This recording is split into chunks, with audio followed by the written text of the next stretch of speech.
The old piano sat in the corner of the community center, its keys yellowed with age and its wood slightly chipped from years of use. Most people walked past it without a second glance, but for 17-year-old Lisa Rodriguez, that piano was everything. It was her voice, her escape, her entire world captured in 88 black and white keys. Lisa had never seen a sunrise. She had never watched leaves change color in autumn or seen her own reflection in a mirror. Born without sight, she had learned to navigate life through sound, touch, and an inner vision that most people couldn't begin to understand. And somehow, through all of that, she had fallen deeply in love with music. Every day after school, Lisa would make her way to the Riverside Community Center. Her white cane would tap along the familiar sidewalk, counting the cracks she had memorized over the years. 13 steps from the bus stop to the corner. Turn right. 27 more steps to the entrance. The door always creaked in the same spot, and the lobby always smelled like old carpet and fresh coffee from the small cafe near the front desk. "Hey, Lisa," the receptionist would call out, and Lisa would wave in the general direction of her voice before heading straight to the recreation room. That's where the piano waited for her, patient and faithful like an old friend. Lisa hadn't taken formal lessons.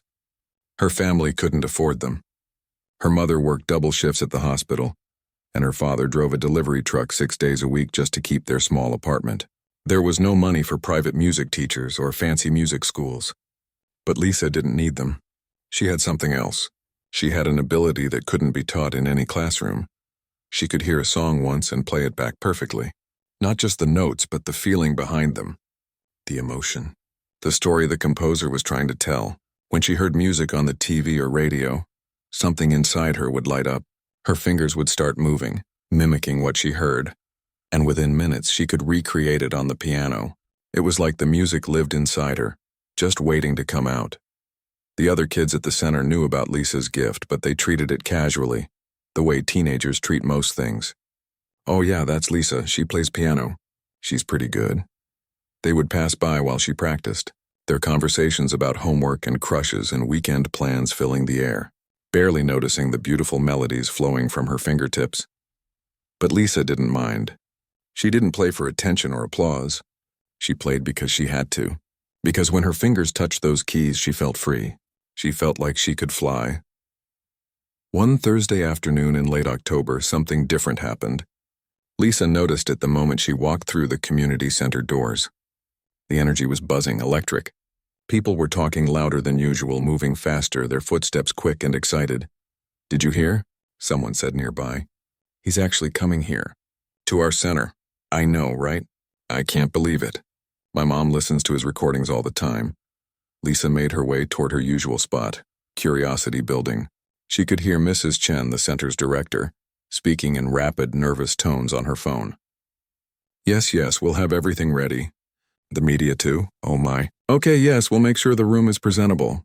"Excuse me," Lisa said softly, catching Mrs. Chen's attention. "What's happening?" Mrs. Chen's voice brightened. "Oh, Lisa, wonderful news. We're having a very special visitor next week. Alexander Volkov, the concert pianist. Have you heard of him?" Lisa had. Everyone who loved classical music knew that name. Alexander Volkov was one of the most famous pianists in the world. He had performed at Carnegie Hall, Sydney Opera House, and for royalty across Europe. His recordings sold millions. Music critics called him a genius, a master of technique, a once-in-a-generation talent. "He's doing a youth outreach program," Mrs. Chen continued, her excitement barely contained, visiting community centers across the state, talking to young people about music. "And he chose us. Can you believe it? This is such an honor." Over the next few days, the center transformed. Staff members cleaned every corner, rearranged furniture, and set up professional lighting. They even tuned the old piano, something that hadn't been done in years. Lisa ran her fingers over the keys after the tuning, delighted by how much brighter and clearer each note sounded. The day finally arrived. Lisa came to the center after school as usual, but the atmosphere was completely different. Voices echoed through the hallways. Equipment was being set up. Someone shouted instructions about camera angles. Lisa heard at least 30 people in the recreation room, maybe more. Teenagers from other local schools had been invited. News reporters were setting up their cameras. Everyone wanted to see the famous Alexander Volkov. Lisa found a quiet spot near the piano and sat down. She felt a bit overwhelmed by all the noise and activity. Her hands rested on the keys and she played softly, just for herself, trying to calm her nerves. Then the room went quiet. A hush fell over the crowd, and Lisa heard new footsteps enter. Confident, purposeful, the kind of walk that belonged to someone who expected attention. "Thank you all for coming," a male voice said. The accent was Eastern European, refined, cultured. "I am delighted to be here at this charming facility." That was Alexander Volkov. His voice carried authority, but there was something else underneath it. Something cold. Lisa couldn't quite place it, but it made her uncomfortable. For the next 20 minutes, Volkov talked. He spoke about his training at the Moscow Conservatory, his performances around the world, the discipline required to become a true musician. His words were impressive, but his tone was condescending. He spoke down to the young people gathered there as if they were incapable of understanding real music. "Most of you will never play professionally," he said bluntly, "and that's perfectly fine. Not everyone has the talent, the dedication, or frankly, the intelligence for it. Music at the highest level is not for everyone." Lisa heard some uncomfortable shifting in the crowd, a few nervous laughs. This wasn't the inspirational talk everyone had expected. Volkov demonstrated some pieces, his fingers moving across the keys with mechanical precision. The notes were perfect, technically flawless, but something felt empty about it, like a photograph of a flower instead of the real thing. As he finished his demonstration, Volkov stood and began walking around the room, his shoes clicking against the floor. The cameras followed him. He stopped here and there asking questions, making comments. Most of them sounded like criticisms disguised as advice. Then his footsteps came closer to where Lisa sat. She could feel his presence nearby, could sense dozens of eyes turning in her direction. "And what do we have here?" Volkov's voice rang out. "A young lady at the piano." Lisa's heart began to race. She turned her head toward his voice but said nothing. "Do you play?" he asked, louder now, clearly performing for the crowd and cameras. Lisa nodded slightly. "Yes, I do." "Wonderful," Volkov said, but his tone suggested he thought it was anything but wonderful. "And where did you study?" "Which school?" "Who was your teacher?" "I taught myself," Lisa answered quietly. "I learned by listening." There was a pause. Then Volkov laughed. It wasn't a kind laugh. It was the laugh of someone who had just heard something ridiculous. "By listening," he repeated, making sure everyone heard. "How absolutely charming." Lisa felt her face grow warm. Around the room, the atmosphere shifted. This wasn't going to be a gentle teaching moment. Something else was about to happen, and everyone could feel it. The laughter from Alexander Volkov echoed through the recreation room. It was the kind of laugh that made everyone else uncomfortable, the kind that said he found something amusing at someone else's expense. Lisa sat at the piano bench, her hands folded in her lap, feeling dozens of eyes on her. "You taught yourself by listening," Volkov repeated, his voice dripping with mockery. "Tell me, how exactly does one learn piano properly without seeing the sheet music? Without understanding notation? Without studying the written compositions of the masters?" Lisa opened her mouth to respond, but Volkov didn't wait for an answer. He was on a roll now, playing to his audience of reporters, cameras, and wide-eyed teenagers. This was his show, and he was going to make sure everyone remembered it. "You see, everyone," he said, turning to address the crowd, his arms spreading wide like a preacher at a pulpit. "This is precisely what I'm talking about. This is the problem with modern music education, or should I say, the lack of it." He gestured toward Lisa without actually looking at her. "We live in a time where everyone thinks they can be a musician. Everyone thinks that talent alone is enough. That feeling your way through a piece of music is somehow equivalent to years of rigorous training." Mrs. Chen stepped forward, her face flushed. "Mr. Volkov, perhaps we should—" No, please." Volkov held up a hand, silencing her. "This is an important teaching moment. These young people need to understand the difference between amateur entertainment and professional artistry." He walked in a slow circle, his expensive shoes clicking against the floor with each step. Music is mathematics. It's precision. It's discipline. You cannot simply sit at a piano and hope your feelings will guide you to greatness. One of the camera operators glanced at his colleague with an uncomfortable expression, but they kept filming. This was turning into something very different from the feel-good community outreach story they had expected to capture. A boy in the back of the room whispered to his friend, "This guy's kind of a jerk, isn't he?" "Shh," his friend replied, but he was nodding in agreement. Volkov continued his speech, warming to his subject. Real piano playing requires sight-reading capabilities. You must be able to look at a score and understand instantly what the composer intended. The dynamics, the tempo changes, the articulation marks. These are not suggestions. They are instructions, carefully written by musical geniuses who spent years perfecting their craft. He paused, letting his words sink in, clearly pleased with himself. The room had gone quiet, but it wasn't the quiet of respect or agreement. It was the quiet of people watching something uncomfortable unfold, unsure whether to speak up or stay silent. Lisa felt her chest tightening. She had faced doubt before. She had dealt with people who underestimated her because of her blindness. But this was different. This was public humiliation, performed in front of cameras that would probably broadcast this moment to thousands of people. Her mother would see this. Her teachers, everyone. "I have spent 30 years studying piano," Volkov went on, his voice rising with passion. 30 years of 8-hour practice sessions. Of brutal critiques from the world's greatest teachers. Of performing under pressure that would crush most people. And why? Because I respect the instrument. I respect the music. I respect the centuries of tradition that came before me. He turned back to Lisa, and though she couldn't see his face, she could hear the smirk in his voice. "So please, tell us all. What do you play here at this community center? Pop songs? Movie soundtracks? Simple melodies that require no real technical skill?" Lisa's hands trembled slightly. She wanted to stand up and leave, to escape this nightmare, but her legs wouldn't move. She felt frozen, trapped in this moment. "Mr. Volkov," Mrs. Chen tried again, her voice firmer this time. "Lisa is actually quite talented. I'm sure she's lovely for birthday parties and local events," Volkov interrupted smoothly, "but we must not confuse that with real musicianship. These young people deserve to know the truth. They deserve to understand what it really takes to call yourself a pianist."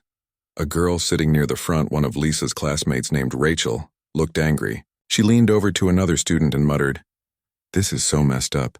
Someone needs to say something," but no one did. The adults in the room seemed paralyzed by Volkov's celebrity status. The reporters kept their cameras rolling, sensing this might actually make for a more interesting story than they had anticipated. The teenagers shifted uncomfortably in their seats, caught between their dislike of what was happening and their reluctance to challenge a world-famous musician. Volkov checked his watch, a gesture that seemed designed to show everyone how valuable his time was. "I have a flight to catch this evening, a performance in Boston tomorrow night. But before I go, let me leave you all with this thought." He positioned himself in the center of the room, making sure he was in frame for all the cameras. "If you want to pursue music seriously, you must do it properly. Find a qualified teacher, study music theory, learn to read notation. Don't fool yourself into thinking that raw emotion or natural instinct can replace proper education." He started to turn away, clearly ready to wrap up his visit and move on to whatever came next in his important, busy life. But then he stopped as if a thought had just occurred to him. A slight smile played at the corners of his mouth.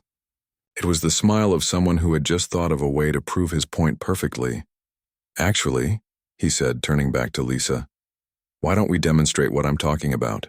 Why don't you play something for us, young lady? Something classical, if you know any. That way everyone here can understand the difference between casual playing and professional performance." The room went completely silent. Even the background noise seemed to stop. Somewhere outside, a car horn honked. Inside, you could have heard a pin drop. Mrs. Chen's face went pale. "Mr. Volkov, I don't think It's perfectly fine," Volkov said, waving off her concern. "I'm sure she's played in front of people before. And if she's as talented as you say, she should have nothing to worry about. This is a learning opportunity for everyone." But the way he said it, the tone in his voice made it clear this wasn't about learning. This was about proving his point, about showing everyone that his way was the right way, the only way, about putting this blind girl who dared to teach herself piano back in her place. Lisa felt her heart pounding in her chest. Her hands were sweating. Every instinct told her to refuse, to stand up and walk out of this room with whatever dignity she had left. This man wanted to humiliate her, and everyone knew it. He was setting her up to fail in front of all these people, in front of cameras that would preserve this moment forever. "Well?" Volkov's voice cut through her thoughts. "What do you say? Will you play something for us?" Or would you prefer to admit that perhaps you're not quite ready for public performance? There it was. The trap laid out perfectly. If she refused to play, she would look scared, incapable, proving his point about amateur musicians. If she played and made mistakes, which seemed likely given how nervous and upset she felt, he would have his evidence that self-taught musicians were inferior. Lisa took a deep breath. Her fingers found the edge of the piano bench, gripping it tightly.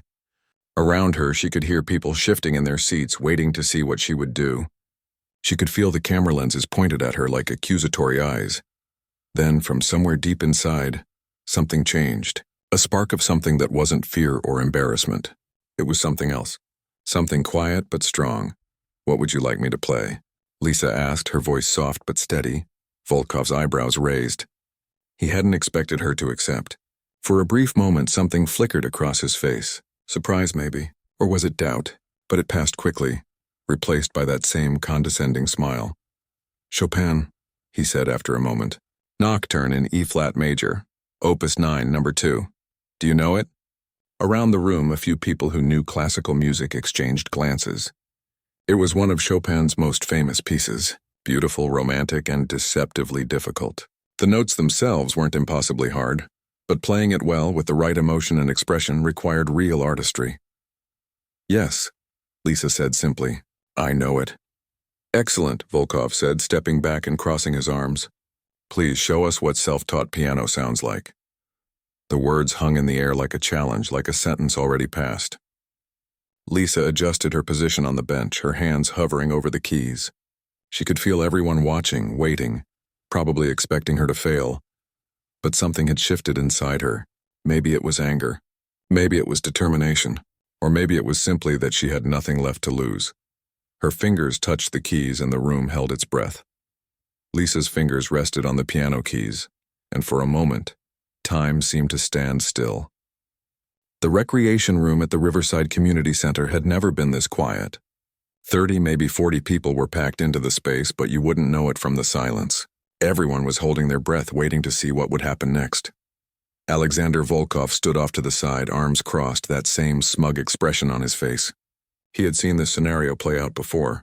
Young musicians, overwhelmed by nerves, stumbling through pieces they weren't ready to perform. He was certain this would be no different. This blind girl who taught herself by ear would play a few notes, maybe make it through the opening section if she was lucky, and then everyone would see that he was right, that real music required real training. But Volkov didn't know Lisa. He didn't know about the countless hours she had spent at this piano. The afternoons when everyone else had gone home and she stayed behind, her fingers exploring melodies, teaching herself the language of music in a way no conservatory could teach. He didn't know about the passion that lived inside her, the way music wasn't just something she did, but something she was. Lisa closed her eyes, though it made no difference to what she could see. She took one more breath, letting the noise of her own nervousness fade away. Then her fingers began to move. The first notes of Chopin's Nocturne floated into the air like a whisper. Soft, delicate, almost fragile. The opening melody was simple, just a gentle phrase that introduced the piece. But something about the way Lisa played it made people lean forward in their seats. There was a tenderness in those notes, a vulnerability that reached out and touched something in everyone listening. In the back of the room, a teenage boy who had been checking his phone looked up.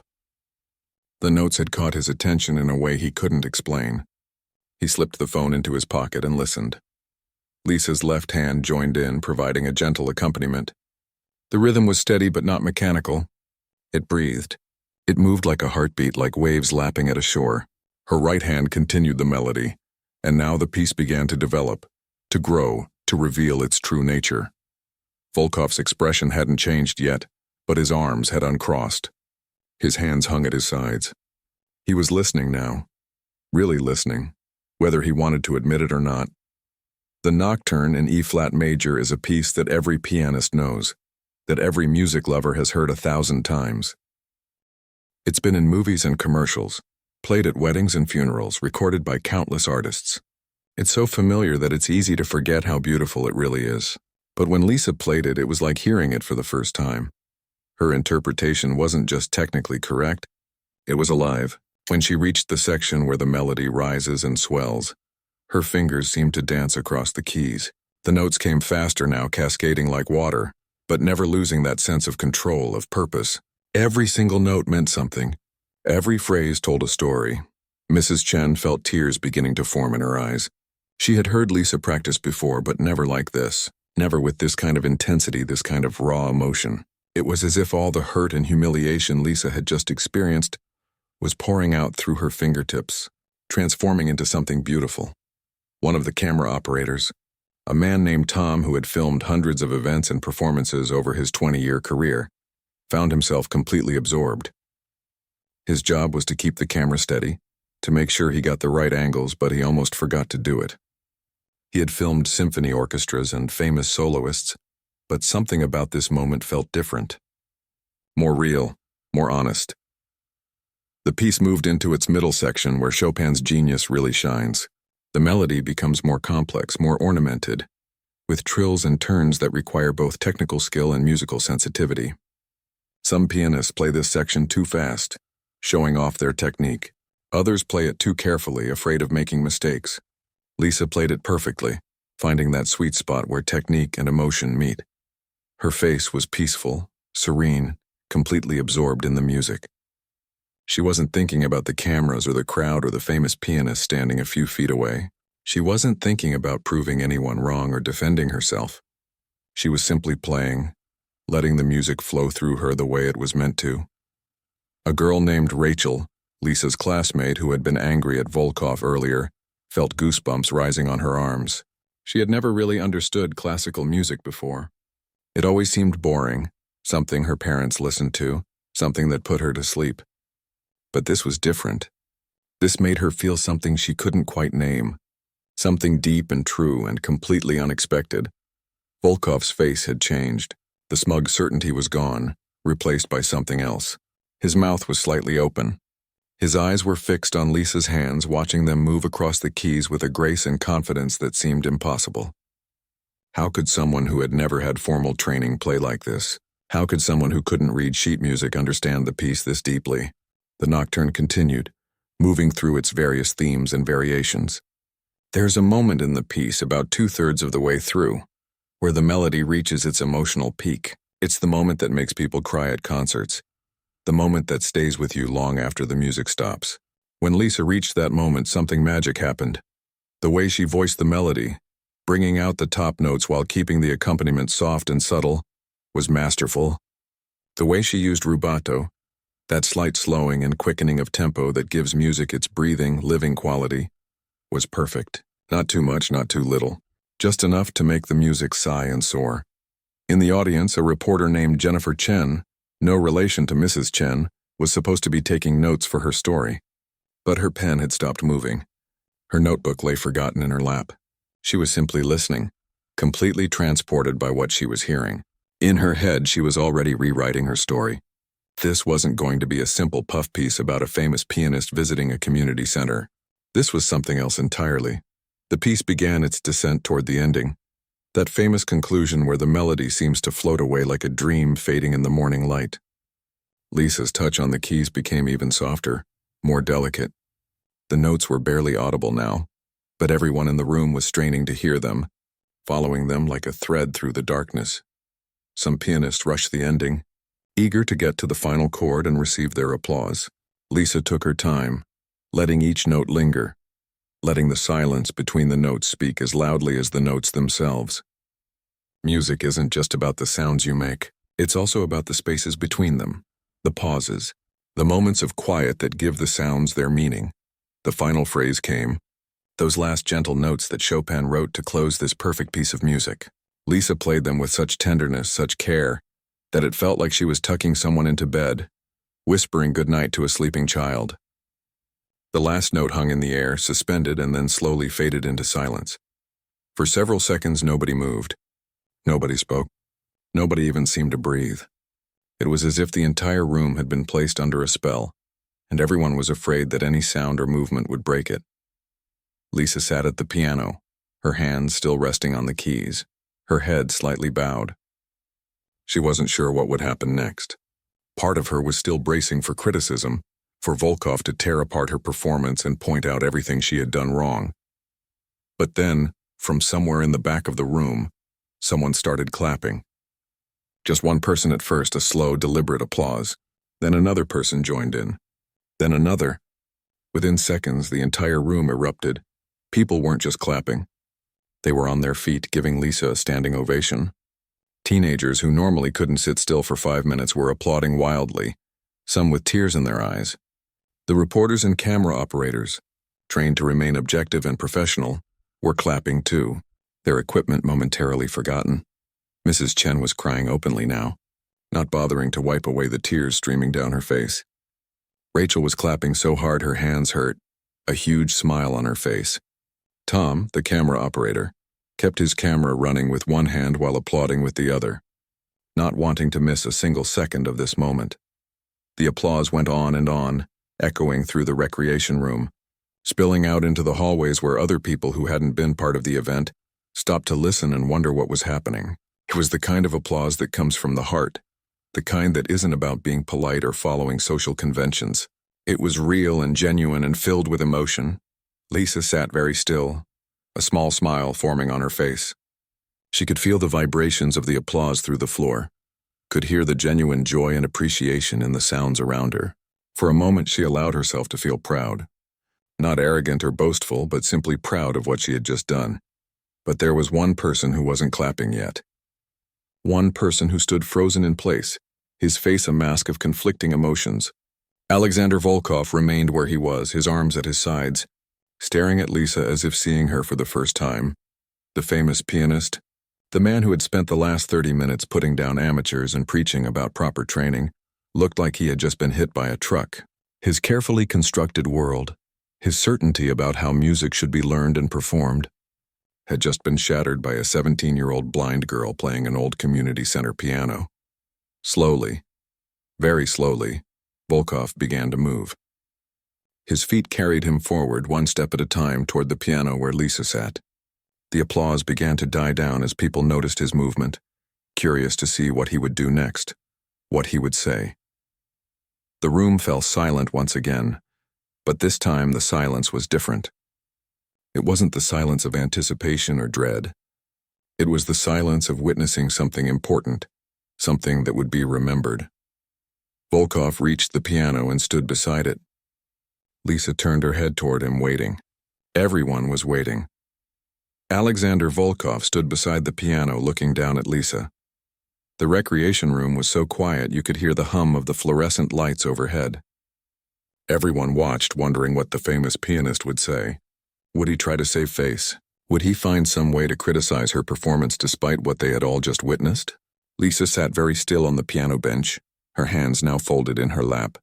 She could hear Volkov's breathing, quick and uneven, like he had just run up a flight of stairs. She waited for his words, bracing herself for whatever might come next. When Volkov finally spoke, his voice was completely different from before. All the arrogance, all the condescension, all that carefully constructed superiority had vanished. What remained was something raw and honest. He began, then stopped. He seemed to be struggling with the words, like someone learning to speak for the first time. I have performed in the greatest concert halls in the world. Vienna, London, Moscow, Tokyo. I have played for presidents and prime ministers. I have received standing ovations from audiences of thousands. He paused, and when he continued, his voice was shaking. But I have never in my entire life heard anything quite like what you just did. A murmur rippled through the crowd. This wasn't what anyone had expected. Volkov moved closer, and then, to everyone's shock, he knelt down beside the piano bench. This world-famous pianist, this man who commanded fees of $50,000 per performance, was kneeling beside a 17-year-old girl in a community center. Lisa could hear the movement, could sense him lowering himself to her level. I came here today full of pride, Volkov said, his voice barely above a whisper but somehow audible to everyone in the room. I came here thinking I had something to teach, that I was superior because of my training, my credentials, my career. He let out a sound that was half laugh, half sob. But you just taught me something that 30 years of conservatory education never could. Tears were forming in his eyes. The cameras were still rolling, capturing every second of this moment, but Volkov didn't seem to care anymore about his image or his reputation. You don't just play the piano, he continued. You speak through it. Every note, every phrase, it came from somewhere real. Somewhere true. I've spent my entire career trying to be perfect, trying to play every note exactly as it's written on the page. But you, he shook his head in wonder. You made that piece live. You made it breathe. You made Chopin himself proud wherever he is. Mrs. Chen was crying again, but this time from joy. Around the room, people were wiping their eyes, smiling, some laughing with relief and happiness. Rachel grabbed her friend's hand, squeezing it tight, overwhelmed by what she was witnessing. I need to apologize, Volkov said, louder now, making sure everyone could hear, not just to you but to everyone here. I was cruel. I was arrogant. He searched for the word, blind, truly blind. More blind than you could ever be, because at least you can see what really matters. You can see the soul of music. Lisa felt something warm rising in her chest. It wasn't pride or victory. It was something gentler. Something like forgiveness, like understanding. She had been so angry moments ago, so hurt by his words. But hearing him now, hearing the genuine pain and revelation in his voice, she realized something important. This man hadn't set out to be cruel. He had been trapped in his own ideas about what music should be, and he had just been set free. I don't know what to say, Lisa spoke softly, her voice almost shy. You don't need to say anything, Volkov replied. Your playing said everything. It said more than I have said in my entire career. He stood up slowly, his knees creaking slightly. He looked around at the assembled crowd, at the cameras, at all the young faces staring at him. Let me tell you all something, he said, his voice stronger now, filled with a new kind of conviction. I have been teaching piano wrong. For years I have been so focused on technique, on precision, on following the rules, that I forgot the most important thing. He gestured toward Lisa. Music is not about perfection. It's about connection. It's about truth. This young woman, who has never had a formal lesson in her life, understands that better than most professional musicians I know. Tom, the camera operator, was making sure to capture every angle, every expression. He knew somehow that this footage was going to be important, that people needed to see this. Not just the performance, but this moment of humility, this transformation happening right in front of them. Jennifer Chen, the reporter, had started taking notes again, but her hands were shaking. She had covered hundreds of stories in her career, but nothing like this. This wasn't just news. This was something that would touch people's hearts. Volkov turned back to Lisa one more time. Will you play something else? Anything you want. I would consider it an honor to hear you play again. But before Lisa could answer, her classmate Rachel stood up. With all due respect, Mr. Volkov, she said, her voice firm but not disrespectful, maybe you should play something for Lisa, so she can hear how you play now, after what she just taught you. The room went silent again. It was a bold suggestion, maybe even a little cheeky, but there was truth in it. Everyone waited to see how Volkov would respond. To their surprise, he smiled. A real smile this time, not the condescending smirk from earlier. You're absolutely right, he said. He looked at Lisa. May I? Lisa nodded and stood up from the piano bench, her white cane unfolding as she moved aside. Volkov took her place, adjusting the bench slightly. He sat there for a moment, his hands hovering over the keys, looking at the instrument with new eyes. I'm going to play the same piece, he said. The same nocturne. But I'm going to try to play it the way you taught me. With heart instead of just hands, he began to play. The opening notes were the same ones Lisa had played minutes before, the same melody that everyone now had memorized. But Volkov's interpretation was different. It was still technically perfect, his years of training evident in every movement. But there was something new there, too. Something softer, less calculated, more human. He played through the piece, and while it was beautiful, while it showed his incredible skill, everyone in the room could tell that he was trying to let go of all his rules and training, trying to feel the music instead of just executing it. It wasn't easy for him. You could see the struggle on his face, the years of rigid discipline fighting against this new approach. When he finished, the applause was warm and genuine, but not as overwhelming as it had been for Lisa. Volkov knew it, and he accepted it with grace. That, he said, standing from the piano, is what happens when an old dog tries to learn new tricks. It takes time to unlearn bad habits. He looked at Lisa with genuine respect. But I'm going to try. You've shown me that there's still so much to learn. Mrs. Chen stepped forward, her voice thick with emotion. I think we all learned something today that we'll never forget. One of the teenagers raised his hand tentatively. Mr. Volkov, does this mean that we don't need formal training? That we can all just teach ourselves? It was a fair question, and Volkov considered it carefully before answering. No, he said. Training is valuable. Technique is important. Learning to read music, understanding theory, studying with good teachers. All of that matters. He glanced at Lisa. But it's not everything, and it's certainly not the most important thing. The most important thing is here. He placed his hand over his heart. If you have this, if you have genuine feeling and passion for music, then training can help you express it better. But without this, all the training in the world will just make you a very skilled technician, not an artist. He walked back over to Lisa. I would like to make you an offer if you'll consider it. I know some of the best teachers in the country. People who would understand your unique situation and work with you, not against you. People who could help you develop your technique while preserving what makes you special. I would be honored to connect you with them. No cost, no strings attached. Just one musician helping another. Lisa was quiet for a moment, taking it all in. Then she smiled, a real smile that lit up her face. I'd like that, she said. Thank you. The room erupted in applause once more. People were hugging each other, laughing, crying. The camera crews were packing up their equipment, already discussing how they were going to edit this footage, how they were going to share this incredible story with the world. But nobody in that room, not even Tom with all his years of experience, not even Jennifer with her reporter's instincts, could have predicted what was about to happen next. They had no idea that within hours, this moment would escape the walls of the Riverside Community Center and spread across the internet like wildfire. The real story was just beginning.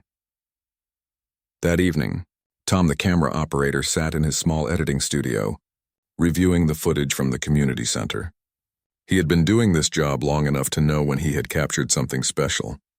His hands moved quickly across the keyboard, piecing together the moments that mattered, the mockery, the challenge, the performance, the transformation. Honey, are you coming to bed? His wife called from upstairs.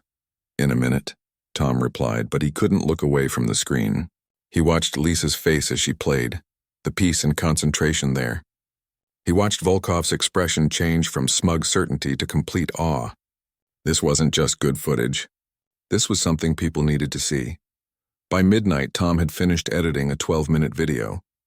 He uploaded it to the local news station's website with a simple headline, When Talent Meets Humility, a moment that changed everything. Then he posted it on the station's social media accounts and went to bed, not expecting much. After all, it was a small local station. Maybe a few thousand people would watch it by morning. He was wrong. When Tom woke up 6 hours later and checked his phone, his heart nearly stopped. The video had been viewed 50,000 times. 50,000. He refreshed the page. 60,000. He refreshed again. 75,000. The numbers were climbing so fast he could barely keep track. The comments were pouring in by the hundreds. I'm crying. This is the most beautiful thing I've ever seen. The way he apologized, that took real courage. Her playing gave me chills. This is what the internet should be for. By the time Tom got to the station that morning, his boss was waiting for him with a huge smile. Do you know how many views that video has now? Over 2 million. And it's still going up. Every major news outlet is calling us asking for permission to use the footage. Jennifer Chen, the reporter, was fielding phone calls from CNN, BBC, and major newspapers around the world. Everyone wanted to know more about Lisa Rodriguez, the blind pianist who had taught a master a lesson in humility. Everyone wanted to interview her, to feature her story, to share this moment with their audiences. Lisa had no idea any of this was happening. She had gone home that evening exhausted but happy, told her parents about what had occurred, and gone to bed early. Her mother had hugged her tight, proud but not surprised. She had always known her daughter was special. When Lisa arrived at school the next morning, she immediately knew something was different. The hallway, usually filled with the normal chaos of teenagers talking and laughing and slamming lockers, went quiet as she walked by. Then someone started clapping. Then another person. Within seconds, the entire hallway erupted in applause. Lisa! Lisa, you're famous! Rachel ran up to her, practically bouncing with excitement. "You're everywhere. Twitter, Instagram, TikTok, YouTube, everywhere. The video has like 20 million views now." "What video?" Lisa asked, confused. "The video from yesterday." "Of you playing?"